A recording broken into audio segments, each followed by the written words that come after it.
ನಮಸ್ಕಾರ ರೈತ ಬಾಂಧವರೇ, ಹತ್ತಿ ಬೆಳೆಗೆ ಮೊದಲ ಸಿಂಪಡಣೆ ಯಾವಾಗ ಮತ್ತು ಏನ್ ಮಾಡಬೇಕು ಎಂಬುದು ಪ್ರತಿಯೊಬ್ಬ ರೈತನ ಪ್ರಶ್ನೆ. ಏಕೆಂದರೆ ಮೊದಲ ಸಿಂಪಡಣೆಯೇ ಇಡೀ ಇಳುವರಿಯನ್ನು ನಿರ್ಧರಿಸುತ್ತದೆ. ಗಿಡದಲ್ಲಿ ಹೆಚ್ಚು ಹೂವು ಕೊಂಬೆಗಳಿದ್ದರೆ ಹೆಚ್ಚು ಕಾಯಿ ಸಿಗುತ್ತದೆ.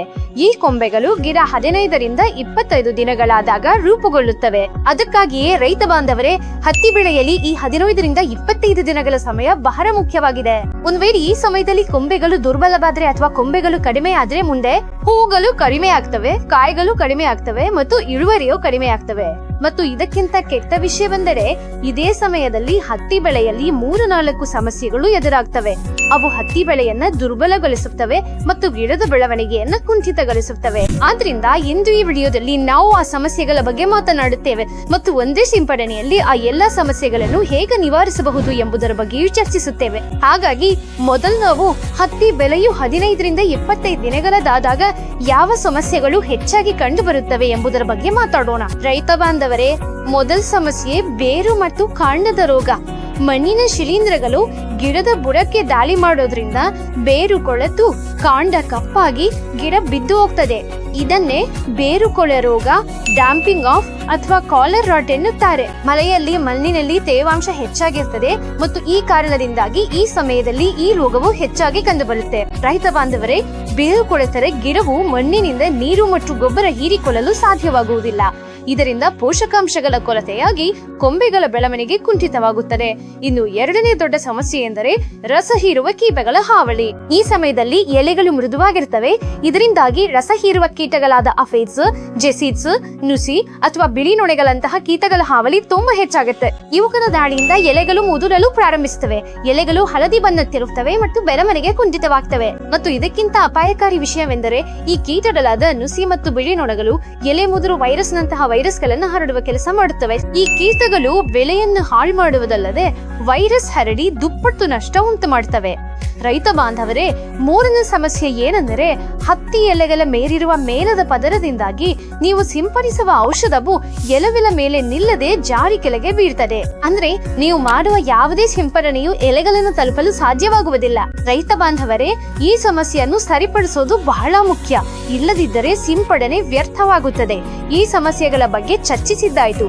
ಈಗ ಹಣ ಮತ್ತು ಸಮಯ ಉಳಿಸಲು ಒಂದೇ ಸಿಂಪಡಣೆಯಲ್ಲಿ ಇವೆಲ್ಲವನ್ನು ಹೇಗೆ ನಿವಾರಿಸುವುದು ಎಂಬುದನ್ನು ಯೋಚಿಸೋಣ. ರೈತ ಬಾಂಧವರೇ, ಈ ಎಲ್ಲ ಸಮಸ್ಯೆಗಳನ್ನು ದೂರ ಮಾಡಲು ನೀವು Katyayini cotton first spray combo ಬಳಸಿ. ರೈತ ಬಾಂಧವರೇ, ಈ ಒಂದು ಕಾಂಬೋದಲ್ಲಿ 4 ಉತ್ಪನ್ನಗಳು ಇರುತ್ತವೆ. ಮೊದಲನೇದು ಕಾತ್ಯಾಯಿನಿ ಸಮರ್ಥ.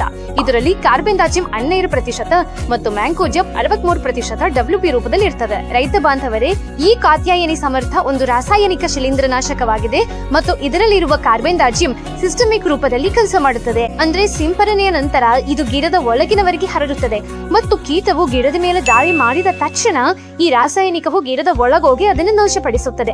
ಮತ್ತು ರೈತ ಬಾಂಧವರೇ, ಇದರಲ್ಲಿರುವ ಮ್ಯಾಂಕೋಜೆಬ್ ಸಂಪರ್ಕ ಕ್ರಿಯೆಯ ಮೂಲಕ ಕೆಲಸ ಮಾಡ್ತದೆ. ಅಂದ್ರೆ ಸಿಂಪಡಿಸಿದ ನಂತರ ಇದು ಶಿಲೀಂಧ್ರದ ಸಂಪರ್ಕಕ್ಕೆ ಬಂದ ತಕ್ಷಣ ತನ್ನ ಪರಿಣಾಮವನ್ನು ತೋರಿಸುತ್ತದೆ. ಇದು ಗಿಡದ ಮೇಲೆ ರಕ್ಷಣಾತ್ಮಕ ಪದರ ನಿರ್ಮಿಸಿ ಹೊಸ ಸೋಂಕು ತಗುಲದಂತೆ ತಡೆಯುತ್ತದೆ. ರೈತ ಬಾಂಧವರೇ, ಕ್ಯಾಟಯಾನಿ ಸಮರ್ಥ ತಡೆಗಟ್ಟುವ ಮತ್ತು ಗುಣಪಡಿಸುವ ಎರಡೂ ರೀತಿಯಲ್ಲಿ ಕೆಲಸ ಮಾಡುತ್ತದೆ.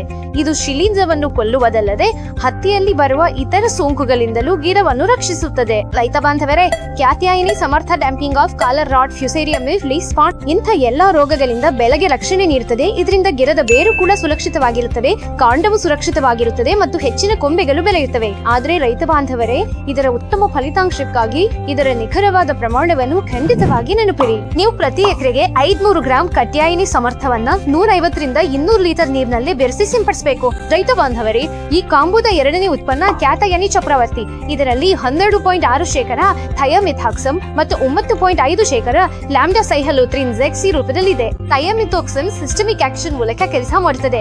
ಅಂದರೆ ಸಿಂಪಡಿಸಿದ ನಂತರ ಇಡೀ ಗಿಡದಲ್ಲಿ ಹರಡುತ್ತದೆ ಮತ್ತು ರಸ ಹೀರುವ ಕೀಟಗಳು ಗಿಡದ ರಸ ಹೀರುವಾಗ ಈ ರಾಸಾಯನಿಕವು ಅವುಗಳ ನರಮಂಡಲವನ್ನು ನಿರ್ಬಂಧಿಸುತ್ತದೆ. ಟ್ರಿಪ್ಸ್, ಅಫಿಡ್, ಜಾಸಿಡ್ ಅಥವಾ ಬಿಳಿ ನೊಣ ಹೀಗೆ ಎಲ್ಲ ರಸ ಹೀರುವ ಕೀಟಗಳ ಮೇಲೆ ಈ ಕೀಟನಾಶಕ ಪರಿಣಾಮಕಾರಿ. ಇದು ಕಾಂಟ್ಯಾಕ್ಟ್ ಆಕ್ಷನ್ ಮೂಲಕ ಕೆಲಸ ಮಾಡೋದ್ರಿಂದ ಸಿಂಪಡಿಸಿದ ತಕ್ಷಣ ತಕ್ಷಣ ಕೀಟಗಳ ಸಂಪರ್ಕಕ್ಕೆ ಬಂದು ಅವುಗಳನ್ನು ನಾಶಪಡಿಸುತ್ತದೆ. ಮತ್ತು ರೈತ ಬಾಂಧವರೇ, ನಿಮ್ಮ ಬೆಳೆಯಲ್ಲಿ ಈ ರಸ ಹೀರುವ ಕೀಟಗಳನ್ನು ಕೊಂದರೆ ನಿಮ್ಮ ಬೆಳೆಯಿಂದ ಲೀಫ್ ಕರ್ಲ್ ವೈರಸ್ ಅಪಾಯವು ಸಂಪೂರ್ಣವಾಗಿ ದೂರವಾಗುತ್ತದೆ. ಎಲೆಗಳು ಆರೋಗ್ಯಕರವಾಗಿರುತ್ತವೆ, ಎಲೆಗಳಲ್ಲಿ ಹಸಿರಿರುತ್ತವೆ, ಎಲೆಗಳಲ್ಲಿ ದ್ಯುತಿ ಸಂಶ್ಲೇಷಣೆ ಪ್ರಕ್ರಿಯೆಯು ಹೆಚ್ಚಾಗುತ್ತೆ. ಇದರಿಂದಾಗಿ ಹೆಚ್ಚಿನ ಕೊಂಬೆಗಳು ಬೆಳೆಯುತ್ತವೆ. ಉತ್ತಮ ಫಲಿತಾಂಶಕ್ಕೆ ಪ್ರತಿ ಎಕರೆಗೆ 100 ml ಪ್ರಮಾಣವನ್ನು ಮರೆಯದಿರಿ. ಈ ಕಾಂಬೋದ ಮೂರನೇ ಉತ್ಪನ್ನ ಕೇಟಯಾನಿ ಸೀವೀಡ್ ಎಕ್ಸ್ಟ್ರಾಕ್ಟ್. ಇದು ಹತ್ತಿ ಬೆಳೆಯಲ್ಲಿ ಕೊಂಬೆ ಮತ್ತು ಕಾಯಿಗಳ ಸಂಖ್ಯೆಯನ್ನು ಹೆಚ್ಚಿಸಲು ಸಹಾಯ ಮಾಡುತ್ತದೆ. ಸೀವೀಡ್ ಎಕ್ಸ್ಟ್ರಾಕ್ಟ್ ನಲ್ಲಿ ನೈಸರ್ಗಿಕ ಸಸ್ಯ ಬೆಳವಣಿಗೆಯ ಹಾರ್ಮೋನ್ಗಳಿವೆ. ಅವು ಹೊಸ ಕೊಂಬೆಗಳನ್ನು ನಿರ್ಮಿಸಲು ಕೆಲಸ ಮಾಡುತ್ತವೆ, ಬೇರುಗಳನ್ನು ಆಳವಾಗಿ ಮತ್ತು ಬಲವಾಗಿ ಮಾಡುತ್ತವೆ ಮತ್ತು ಗಿಡದ ಸಂಪೂರ್ಣ ಬೆಳವಣಿಗೆಗೆ ಸಹಾಯ ಮಾಡುತ್ತವೆ. ಇದರೊಂದಿಗೆ ಈ ಸೀವೀಡ್ ಎಕ್ಸ್ಟ್ರಾಕ್ಟ್ ನಲ್ಲಿ 60ಕ್ಕೂ ಹೆಚ್ಚು ಟ್ರೇಸ್ ಎಲಿಮೆಂಟ್ಸ್ ಇವೆ. ಅವು ಎಲೆಗಳಲ್ಲಿ ಕ್ಲೋರೋಫಿಲ್ ಅನ್ನು ಹೆಚ್ಚಿಸುತ್ತವೆ.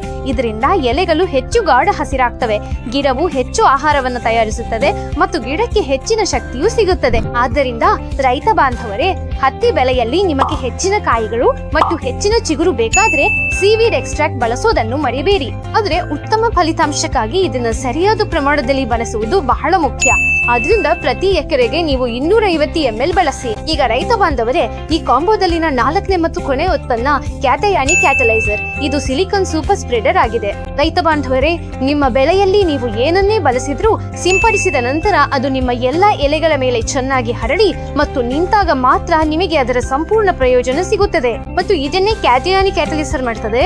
ಈ ಉತ್ಪನ್ನವು ಹತ್ತಿ ಎಲೆಗಳ ಮೇಲೆ ಸಂಗ್ರಹವಾಗಿರುವ ಮೇಣದ ಪದರವನ್ನು ಹೊಡಿತದೆ. ಇದು ಔಷಧಿಗಳು ಎಲೆಗಳ ಮೇಲಿಂದ ಜಾರದಂತೆ ನೋಡಿಕೊಳ್ತದೆ, ಎಲೆಗಳ ಮೇಲೆ ಚೆನ್ನಾಗಿ ಹರಡುತ್ತದೆ ಮತ್ತು ಎಲೆಗಳ ಒಳಗ್ ಕೊಂಡೊಯ್ತದೆ. ಮತ್ತು ರೈತ ಬಾಂಧವರೇ, ಇದರ ಪರಿಣಾಮ ಎಷ್ಟು ಚೆನ್ನಾಗಿರುತ್ತದೆ ಎಂದರೆ ಮಳೆ ಬಂದ್ರೂ ಸಹ ನೀವು ಸಿಂಪಡಣೆಯಲ್ಲಿ ಬಳಸಿದ ಔಷಧಿಗಳು ಅಥವಾ ಉತ್ಪನ್ನಗಳು ತೊಳೆದು ಹೋಗದಂತೆ ಅಥವಾ ಕೆರೆಗೆ ಬೀಳದಂತೆ ನೋಡಿಕೊಳ್ಳುತ್ತದೆ. ರೈತ ಬಾಂಧವರೇ, ಈ ಕ್ಯಾಟಯಾನಿ ಕ್ಯಾಟಲೈಸರ್ ಸಹಾಯದಿಂದ ನೀವು ಹಾಕಿದ ಉಳಿದ ಮೂಲ ಔಷಧಿಗಳ ಪರಿಣಾಮವು 30ರಿಂದ 40 ಪಟ್ಟು ಹೆಚ್ಚಾಗುತ್ತೆ.